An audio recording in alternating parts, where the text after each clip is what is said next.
कंदासीं त high court Sukkur Sindh में अमन अमान बाबत फ़ैसिलो ॿुधाए छॾियो आहे। अदालत फ़ैसिलो ॿुधाईंदे चयो आहे त वीआईपीज़ जूं ड्यूटियूं ॾींदड़ एसएसयू खे वापसि करे कचे में चौकियूं क़ाइमु कयूं वञनि। अदालती फ़ैसिले में सिंध हुकूमत खे जदीद हथियार ख़रीद करण लाइ बजट ॾियण जो हुकुम ॾिनो वियो आहे। फ़ैसिले में चयो वियो आहे त जांच खे बहितर करण लाइ फंड रखिया वञनि। फ़ैसिले में चयो वियो आहे त एफआईआर थियण बाद जांच मुकमल करण ताईं हर महीने रिपोर्ट अदालत में जमा कराई वञे। फ़ैसिले में चयो वियो आहे त ॾोहारियुनि ते रखियल इनाम जी रक़म एसएसपी खे ॾिनी वञे। ही अहम ख़बर अवां सां शेयर कयूं पिया। हाई कोर्ट सखर सिंध में अमन अमान बाबति फ़ैसिलो ॿुधाए छॾियो आहे। अदालत फ़ैसिलो ॿुधाईंदे चयो आहे त वीआईपीज़ जूं ड्यूटियूं ॾींदड़ एसएसयू खे वापसि करे कचे में चौकियूं क़ाइमु कयूं वञनि। अदालती फ़ैसिले में सिंध हुकूमत खे जदीद हथियार ख़रीद करण लाइ बजट ॾियण जो हुकुम ॾिनो वियो आहे।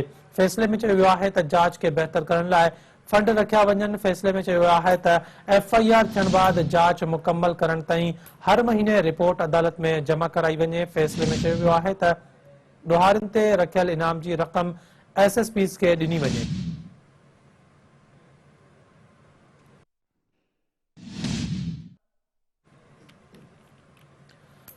हाई कोर्ट सखर सिंध में अमन अमान बाबति फ़ैसिलो ॿुधाए छॾियो आहे।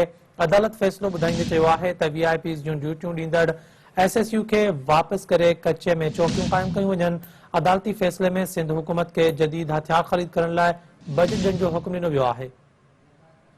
तफ़सील मालूम कंदासीं CNTV न्यूज़ जे रिपोर्टर नज़ाकत जतोई खां। नज़ाकत, आगाह कजो, हाई कोर्ट सखर सिंध में अमन अमान बाबति फ़ैसिलो ॿुधाए छॾियो आहे, छा अपडेट आहिनि अव्हां वटि?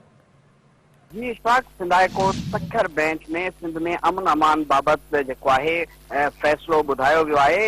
ऐं इन हवाले सां अदालत फ़ैसिले में चयो आहे त वीआईपीज़ ड्यूटियूं ॾींदड़ एसएसयू खे वापसि करे कचे में चौकियूं लॻायूं वञनि। ऐं हुन सां गॾोगॾु अदालत इहो पिणु चयो आहे त सिंध हुकूमत जदीद असलो ख़रीद करण जे लाइ बजट ॾिए। ऐं हुन सां गॾोगॾु अदालत इन्वेस्टिगेशन वारे मामलनि बाबति इहो हुकुम ॾिनो आहे त इन्वेस्टिगेशन खे बहितर बणाइण जे लाइ फंड रखिया वञनि। ऐं हुन सां गॾोगॾु एफआईआर थियण बैदि इन्वेस्टिगेशन मुकमल थियण ताईं हर महीने जेका रिपोर्ट आहे उहा अदालत में जमा कराई वञे। इन हवाले सां मां तव्हांखे ॿुधाईंदो हलां इशफाक त अदालत इहो पिणु चयो आहे त ॾोहारियुनि जे सिर ते रखियल जेका इनाम वारी रक़म आहे उहा उन ज़िले जे एसएसपीज़ हवाले कई वञे।